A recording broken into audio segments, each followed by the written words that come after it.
C'est la République démocratique du Congo. Mboka na défaté. Mboka oh sogine ninité. Le pays qui attire les envies du monde. En direct, Dr Mukwege rejette makambo ya négociation directe. Quelles sont ses raisons? Voilà. Masolo n'a de pitié. Relations diplomatiques entre le Rwanda et la Belgique et Katani. Tulobaki na bino toko panza bino. Boyaki na nzela moko, bokozonga na nzela sambo. Bravo à vous. L'Union européenne sanctionne 8 personnes et une société. 4 Rwandais, 4 Congolais, na société na bango. Ça va bien ou pas? Ça va bien ou pas? Je pense que ça va très bien. Masolo na de pité. Masolo na de pité panique na Bukavu. Nyangezi. Je ne fais que commencer, donc c'est le signal du début, monsieur. Allez. Panique na Bukavu. Nyangezi. Nyantende. Place Toyota. Nyawera, panique les lots. Qu'est-ce qui s'est passé? Sogi na lungwe kuna na kena walungu. Lobi bazwa kintunga. Allez. Na sisi wana, tokabwani. Mais il faut boyeba que na kati, avant na silisa, na kozwa ba audio na bino parce que na senga kiyango. Sur Makambu, il y a dialogue. Qui sont pour, qui sont contre. Banani baza pour dialogue, banani baza contre. Négociation na ba M23. To solo indengo wanati. Après, to kabwani pona kozwa rendez-vous mususu ya lobi. Bande konangai, tozana kati ya nzela, mais tozasko na croisement ya banzela. Bifurcation. Il faut topona nini tolingi. Naebisa kibino, nous devons taire nos différends pour regarder le Congo. Dans mon émission d'hier, j'ai donné mon analyse sur les jeunes au Aloba qui n'a VPM et à défense. Qu'est-ce que j'ai dit? VPM et à transport. Que bananabino basi bakei. C'est comme un jeune qui est au Rwanda quand il vient nous agresser. Bazo zo banana bango. Est-ce que bazo tona bango bananabino basi bakei? Je le dis parce que nous devons être objectifs. Tout ce qui peut nous mettre ensemble, yango peut tozo profiter. Onyon sokoti ko diviser biso biso toza kunate. Je vous ai toujours dit que la force ya ba Rwandais ezali na ba faiblesse na biso. Division. Combien de Rwandais basala ka ba vidéo pour vous soutenir bino ba Congolais? Combien? Boko tangela ngai 10 Rwandais basala. Soki sikoto côté na biso. Vous allez trouver que basala armée numérique na bango, les Rwandais parlent à travers le bouche de nos frères. Le bouche ya bande konabiso ya basi. Si tout na ba réseaux sociaux et monani, tout le monde peut se mettre dans sa petite chambre à sali vidéo naï. Et les inconscients pensent qu'ils font le mal au président ou à l'individu Félix Tshisekedi. Non, c'est faux. C'est la question de votre pays. Voilà pourquoi biso tozaliao.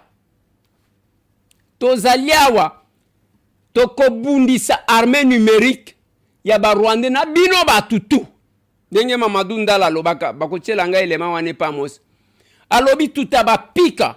Kuone maiti yako. Ça c'est un devoir. Kama bana bazika tuko obligé kuone tombo yabo. Kama bako chini ya mai tuko obligé kujua samaki ambao ile bakula. Et justice serait rendue au nom du commandant suprême, au nom du commandant de la 8e région militaire, au nom du chef d'état-major général et au nom de tous les peuples congolais, justice serait rendue. Nous sommes les forces spéciales totaba pika hadi kumwisho. Et na adui na wa allié yake na population ambao anasimama nyuma yabo. Tuko obligé kuone maiti yako. Ça c'est un devoir. Kama bana bazika tuko obligé kuone tombo yabo. Kama bako chini ya mai tuko obligé kujua samaki ambao ile bakula. Et justice serait rendue au nom du commandant suprême, au nom du commandant de la 8e région militaire, au nom du chef d'état-major général et au nom de tous les peuples congolais, justice serait rendue. Nous sommes les forces spéciales totaba pika hadi kumwisho. Et na adui na wa allié yake na population ambao. toza ba force spéciale toko beta bango même peuple ba o ba kotele masima na bango ba kozwa frappe. L'armée il faut ezala eloko moko ebangisaka. Voilà pourquoi je ne cesse de saluer mémoire ya Mamadou Ndala. Parce que dans chaque domaine, bande konangai, place nyonso ozali, quel que soit domaine yo ozali, yebisangai soki osio marqué domaine na yo wan. Mais qu'est-ce que vous attendez? C'est là que j'ai dit qu'on n'a pas humilié Jean-Pierre Bemba. On a juste voulu faire les jeux ya banguna na biso, bamona ke bato azo réfléchir te. J'ai aimé boyokaki ke bakoma kiko kanga ba jeune moko bazaji ko kimela Burundi balobi bozonge pa na bino bokenda ko bundela ekolo na bino. La prise de conscience. Docteur Mukwege, il n'est pas de l'union sacrée, il n'est pas avec le chef de l'État. Alobi négociation directe eza malamu te. Kozwa oba M23 bovandi si bango eza malamu te. Ke eza pona nini? Bande konanga webi ke il faut ka kolanda bato. Et fongolinga mémoire, c'est une réflexion que je disais mais pas en des termes très clairs. Alobi soki bondimi ko kende kuna bokoya kobima lokola conflit bo répondre na volonté ya Kagame oya lobaka ngana yebi makamu na bango te ezana makamu na bango ba congolais, c'est entre eux congolais. Donc aller s'asseoir là-bas, c'est de donner Kagame, c'est justifier Kagame, c'est lui donner raison. Bolongoli conflit sur le plan international, sur le plan africain, oyo ezali et à ses tendance, ba sadeke ba tendance, ba tutu wana ba tendance, bozongi sango lokola problème entre biso alors que entre biso en réalité, mutu pe ya makasi ya ko défier l'état zate. Nanga kozwa manduki wapi? Bisimo akozwa manduki wapi? Et c'est ce que le docteur Mukwege a dit. Bande konanga biloko wana, si le chef de l'État refusait pour les gens qui ne comprenaient pas, il a vu ça. Lokola bozolo balo bien, totika. Voilà pourquoi bande konanga. Na lingi nazwa avant que na commenter mingi. Nazwa quelques éléments bongo nazwa ba audio na bino. Lelo tangu to lamuki. Eloko ya liboso na koya koloba après. Tozana ngonga ya 11h. Nyangezi bazui moto. Les wazalendo sont allés là-bas. Ba occuper une partie à Nyangezi. Tangu bazo luka na ebisa kibino ke bazana effectif te bazo tika ka ba vide. Na minute o ba dégarnir ba bisike bele pour ke bazonga Bukavu. Tangu bazo kende kuna batala nini za kuna nyatende zui moto. Tangu bazo tala kuna ke nyatende za ndenge nini ale nyawera ezui moto. Tangu bazotala soki ndenge nini place Toyota bayoki moto panique na Bukavu.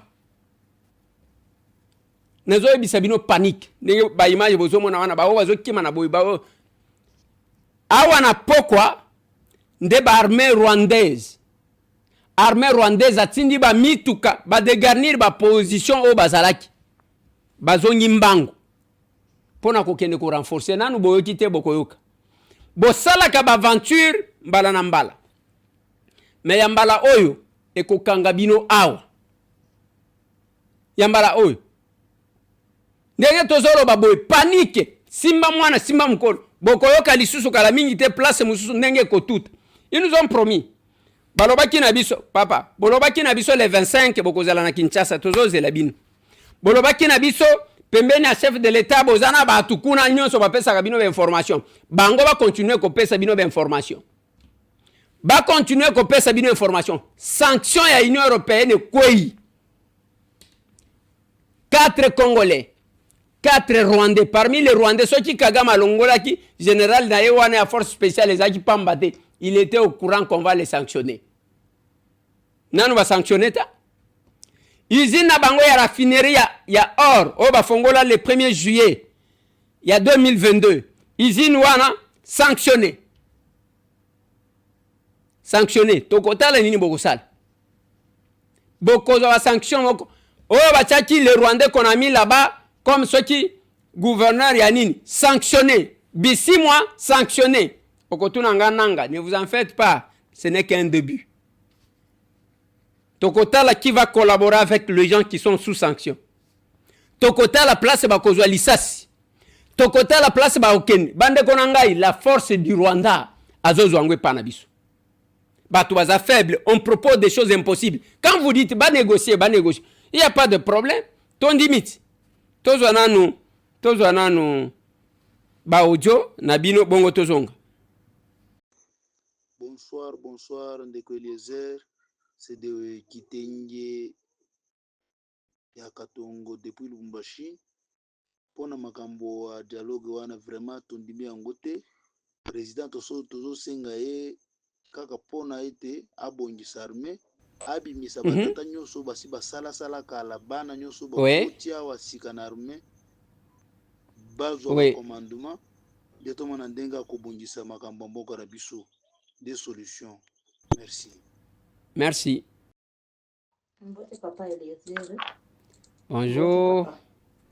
Omoni ndenge bakongole tozali makambo ya boye eza makambo ya kubumba te. Pona nini batu oyo bakongomani nde balakisaka ba video ya ba Rwandais. Me ba Rwandais balakisaka ba video ya ba Congolais te parce que soki bazwi bango matekwa babumaka bango. Mutu oyo ya hoteli oyo azana Luvungi. Eske bokoyeba ndenge ne soki batu oyo bafuti bango mbongo te batiki batu oyo. Il faut bosala ba enquête. Bobenga oyo gouverneur azana Uvira ayebisa yo bila oyo batu oyo baza wapi. Bakumbi bango wapi. Pona nini balakisi batu oyo bamonike baza ba ennemi. Pona nini babumaka bango sur place te. Oba kende bati ya bango place moko babumila bango babwaka na mai. Ba krokodile dile bazwa ba misuni ya kolia. Merci. Nego mususu nani? Bonsoir Ndeko Eliezer, bonsoir Mulobei. Biso population ya Lemba. Allô, bonjour. Malamu président a négocié. Kasi sima. Oui. Ya négociation. Eza mibeku o epekisi négociation entre le gouvernement et la rebelle. Merci beaucoup. Nego mususu nani? Bonjour honorable. Voici ma contribution. Le président ne peut jamais négocier avec les rebelles. Kagame, il est déjà affaibli. C'est comme si Bozolinga kopesa sous Kagame babeki atambola. On ne peut jamais négocier. Ça, si vous négociez, c'est cracher sur la mémoire ya bakoyo bakufi na Bukavu, na Bunagana, na Goma, esika nyonso wana. Batu baza ebele baza tellement plein. Il se bouscule. Allo, nalingi tosuki sana oyo, Na uti musala ntoko manda kusikoyo. Na musala mwana la information ezati na iba ndenge ni Kongo elekili, ndenge ni lamukili, ndenge ni journée eleki. Na komi ndako, ngabina yoka na Ndeko Eliezer pour toka information pa na ye. Na okuto tili muteli biso mutachoko oyo pena. Ba député pena bozotia pena na Assemblée nationale bango ye pena. Akota na ndenge ni na Assemblée nationale. S'il vous plaît, Papa Eliezer, s'il vous plaît, tinelanga numéro na ye. Pour favor, tinelanga numéro na ye. Otiki pena mutaboye pena lobby pe binya kini na ndako na ye. Nzamba lola. Sina kuta na mutu antoka na kemakala. Na 98 biso ngana mwana changwa, na 98 biso to landa ba rebelle tina manjili na 0R. Na 0R ba kota manjili to kota kuna. Ndeko Eliezer, vraiment na défi pena nungo yami mutaboye, olexi biso mutaboye. Ah, c'est nécessaire. Ba audio leke belé, peut-être que tokozwa misusu lobi. Allô? Ndeko Eliezer, ngai Ali Bokelo na bengi parti ya Finlande. Nazali ex-phase. Vraiment contribution na ngai président akoki kosala dialogue na bato wana te na ba Rwandais wana te na Kagame te na ba nanga ba criminel akoki kosala yango te. Po bandeko na biso bakufi mingi, ba viole ba mama na biso, ba leki na biso, ba yaya na biso. Est-ce que bango bakozonga après dialogue wana? Bato bakolamuka. président a la dialogue wanate. Et puis, honorable Jean-Marie Lokola, ça serait le comme mabe, yako ko engager population mobimba ya Congo te, akina ko fukama ye asali mabe. Toza comme on est Lokola zali agent double. Ce qui président salango vraiment dialogue wana akosala ngo te, pe tokolonga bitumba wana. Tokolonga yango. Ba nyama wana bakokima. Abandi yango lelo te. Bitumana sortir ko bimisa biso ndina ayeko bimisa biso na esclavagisme oyo Joseph Kabila sala biso bandakala aboma combien tokolonga bitumba wana fati asala toza na confiance population toza sima na ye asala dialogue wana te nyama wana ba Rwandais na bananga baza ba criminel tokolonga bitumba wana. Merci. Ok, merci. Nous sommes à Kinshasa. Ce pays ezaya biso to defa yango te. Nzamba pesa biso mboka oyo. Nenga pesa ba Rwandais ya bango mboka. Lokola bango bazo sepela na mboka na bango te. Biso tozo sepela na mboka na biso. Et nous allons les défendre. On est toujours fiers quand nous faisons quelque chose, nous sommes en bloc. Bakoswana na biso ya entre biso to bossa na kayango. Ba biloko na biso misuto sala na ka ba reproche to bossa na kayango. Ba oyo le soutien ya ba Rwandais ngana zozela ba soutien ya ba Rwandais ba obaza na Belgique. Kupiri ya relation diplomatique monsieur Bokodoka. Bokodoka ndenge bozawana. Bokeko bwaka nguna na Belgique. Siko ngunda bokeko bwaka Belgique Rwanda yoka balamuki. Allez to kati relation diplomatique mbala moko la Belgique dit bino ambassadeur na bino déclaré personne non grata ale kwenda ba congolais ya soni bo sala liso ba bêtise na Belgique bo sala bêtise bokoloka bo kangam boke awe belé ko bwaka nguni kupiri ya relation diplomatique entre biso na bino nzambe kande mtu azomona depuis que vous êtes là bo réussir elokoni votre diplomatie échoué. Botindi batu aux États-Unis bakende ko justifier Kagame. Échoué kala mingi te sanction aux États-Unis d'Amérique sur le Rwanda. Vous allez voir. Tozana binoa. Kala mingi te. Le chef a reçu un émissaire moko ya Trump. Na ki même que batu misusu bakenda ko mona et pour que bakende ko sala bisala sala ndenge basala. Nous partons comme ça. Pendant que nous gagnons, c'est quelques Congolais qui vont justifier. Bakeko na yoki ke babengani bango na hôtel.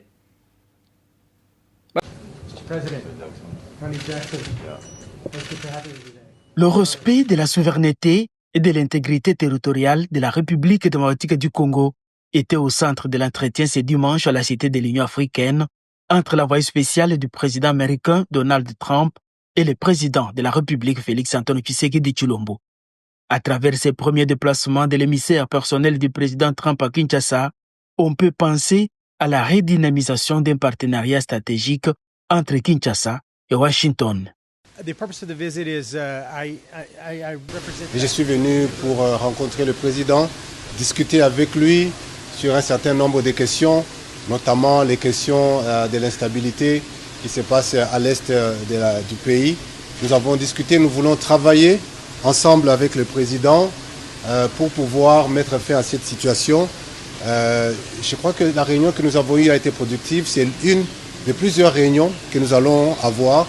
Je vais rentrer aux États-Unis, je vais discuter avec le Congrès, je vais voir aussi la possibilité de discuter avec la Maison-Blanche pour pouvoir mener ces échanges en vue d'assurer que la paix puisse revenir à l'est de la RDC et partout en RDC, parce que cela est la volonté de tous. Les États-Unis, c'est un pays qui est dans une position unique, une position stratégique, une position d'influence. Nous avons une très bonne relation, nos deux États ont une très bonne relation et nous voulons continuer davantage à travailler pour approfondir cette relation. La Maison-Blanche, qui veut s'investir dans le développement de la RDC, souhaite le faire dans un climat de paix afin de promouvoir l'économie congolaise. Nous voulons travailler pour que les entreprises américaines puissent venir investir et travailler ici en RDC. Et pour cela, nous devons nous assurer qu'il y ait un environnement de paix. Et donc nous allons continuer à travailler avec toutes les parties prenantes. Et je crois que le président et nous-mêmes avons eu ces très bonnes discussions et nous allons faire de sorte à ce que cela puisse continuer pour que la paix puisse être restaurée et de manière permanente ici en RDC pour l'intérêt des États-Unis et pour l'intérêt du Congo, pour le développement économique du pays, parce que l'économie ne peut se développer que lorsqu'il y a un environnement de paix. Restaurer la paix et la dignité de tout Congolais reste l'engagement ferme du président de la République Félix-Antoine Tshisekedi. Et toutes les voies rationnelles pour y arriver sont à encourager.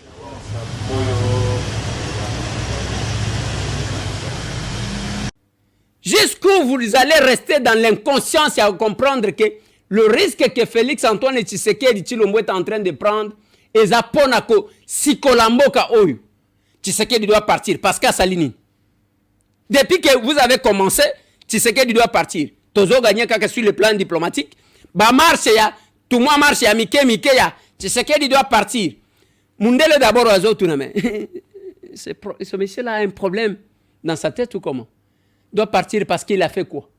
Il est encore en plein mandat. Il y a les gens qui ont pris les armes contre le pays et sont bien informés.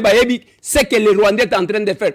Plus de 10 millions de morts. Ici, de 15 millions de morts. Nambo Kanabino, vous allez dédouaner le Rwanda. Bozo Sepela, Bozo Seka. Vous continuez. Les gens vont publier. Vous publiez. Bozo Mouké Bokoyoka. Bozo Mouké Bokoyoka. Le temps est venu. Nazo Ebisabino. Nalobaki na bino. Omoni bitumba oyo. Kandenge na Bible balobake. Ozomona ba Égyptien wan. Boko ndima ba makambo. Boko yoka soni muto supprimer vidéo ta. On doit garder le vidéo. Tout ça na moment il y a écriture de l'histoire. O tozo koma. Heureusement, les amis kolo ya ba réseaux sociaux. Ba vidéo na bino pe tozo enregistrer kak. Ata ceux qui ont supprimé si to bombian. Assumez-vous, messieurs, le petit Mikala ya Rwandais. Responsable na bango ya mine, sanctionné. Ezo kene maleme bandeko. Ba tutu wana ba kozala sanctionné. On va voir quel pays va collaborer na bango. Union européenne, bazaki neti bazo résister. Bango mtu liboso ba sanctionné. Je vous informe que les États-Unis préparent les sanctions contre ces mêmes personnes. Puis beaucoup de conséquences. Le mouvement na bango kozala restreint.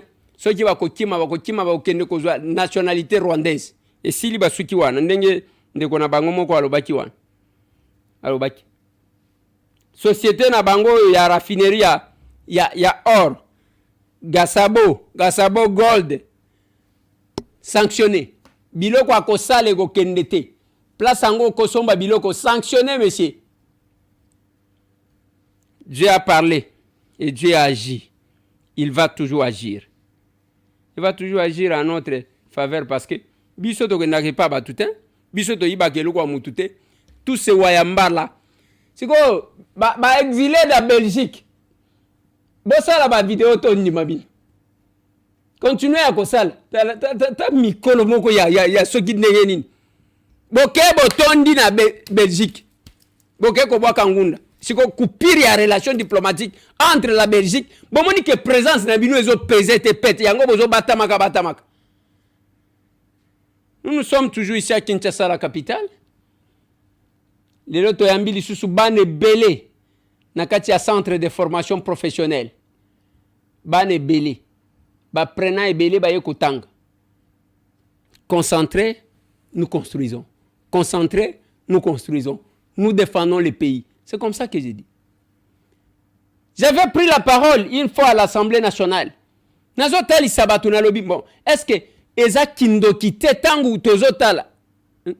Comment les gens bokoti kozala Congo oyo soki ezala ka mutumbeli asia tunabino na sala bino nini?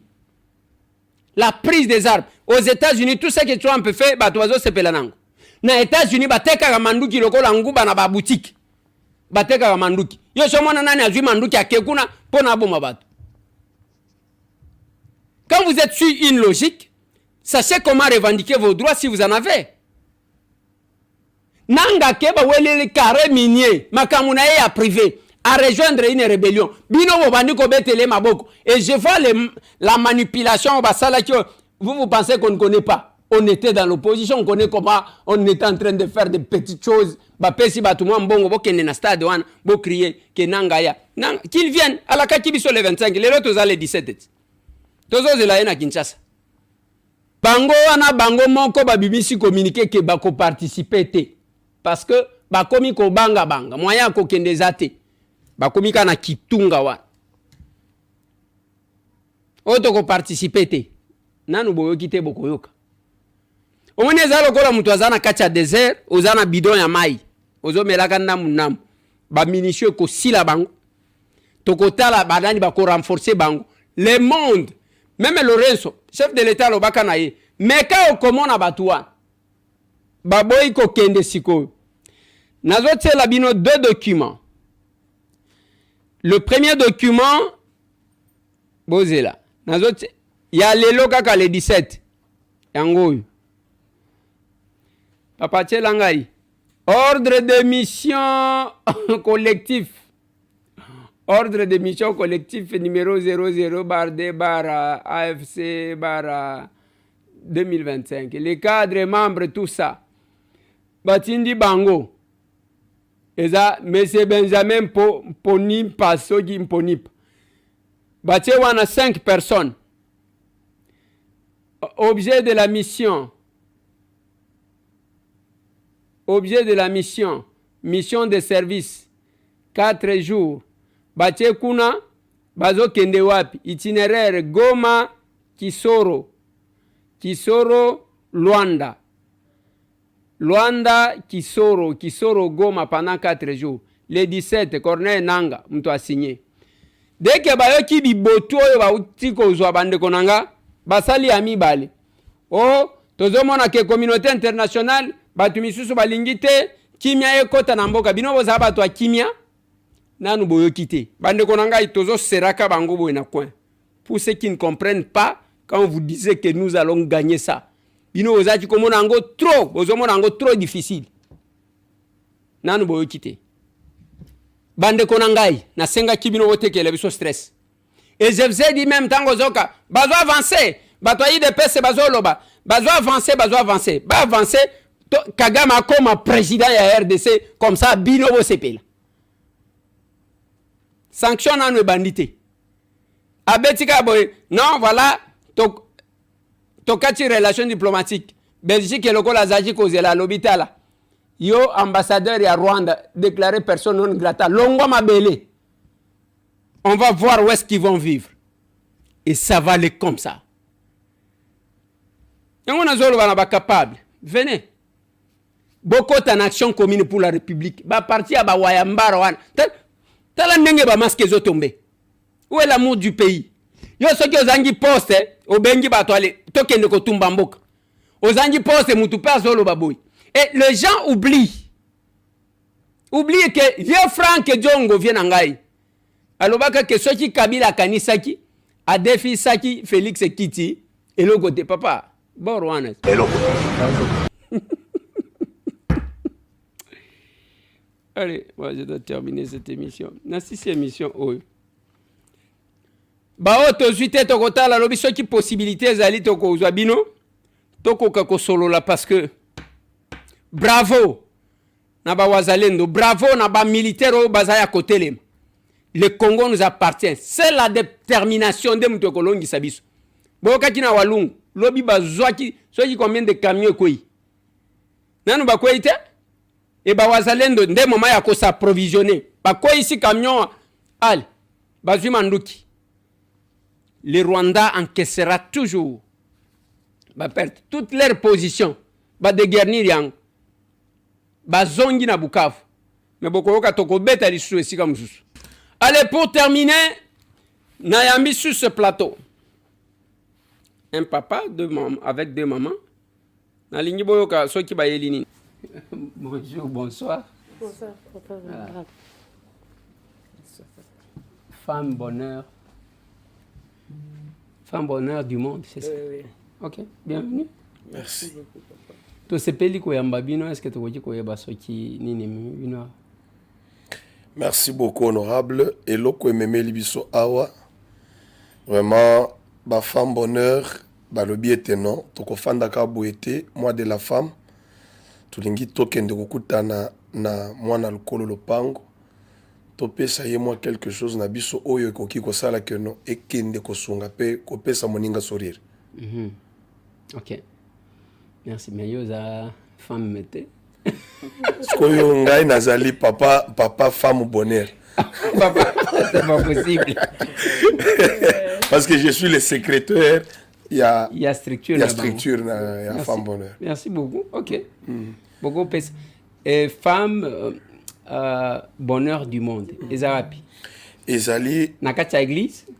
Non. C'est une structure à l'intérieur d'une église ou bien c'est une structure indépendante? Indépendante. Ouais. Ils ont collecté batunyos, mais ils ont la kakeno mutu. Tozo benga batunyos à l'église nyonso. Tokoki ko salso que to organiser milulu na biso. Toye to sali mutu na mutazonga kan église na e. Ah d'accord. Yoza secrétaire, c'est ça? Ngana za secrétaire, pasteur pasteur, il y a église où je suis responsable. Maman de présidente. La présidente. La présidente est en déplacement. Mais je suis juste pour nous représenter. Elle s'appelle comment la présidente? Maman Godemboui Bananga. Ok. Oui, pasteur. Elle aussi est pasteur? Oui, elle est pasteur d'une église. Oh, d'accord. Il y a Azate? Non, elle est en déplacement pour le moment. D'accord. Aza, pasteur église Cité des Gloires. Ok. Ils en ont limité dans nous. Parfait. Oui, maman. Maman prophétesse surtout Mélanie. Na Selemba. Ok.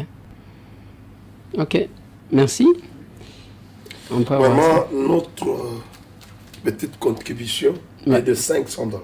$500? Oui. Il faut te faire la baga. Il ne faut pas que Bossi Missanga touche. Bobinia ou Balobi. Ça qui 500. 1, 2, 3, 4, 20, 40, 60, 80, 100. $500. Merci beaucoup. Voilà. Geste encouragé. C'est pendant les moments comme celui-ci qu'on peut s'entraider. Bao baebi na loba kanabino tous les jours que biloko bana na yo baliaka ke non, moi je n'aime pas ça ozobwaka mais zana bato bazolu kata moi mikate ekoka kosunga bango bazo moins force. Voilà pourquoi biso pas seulement que nous informons, nous parlons aux autres, nous agissons en même temps.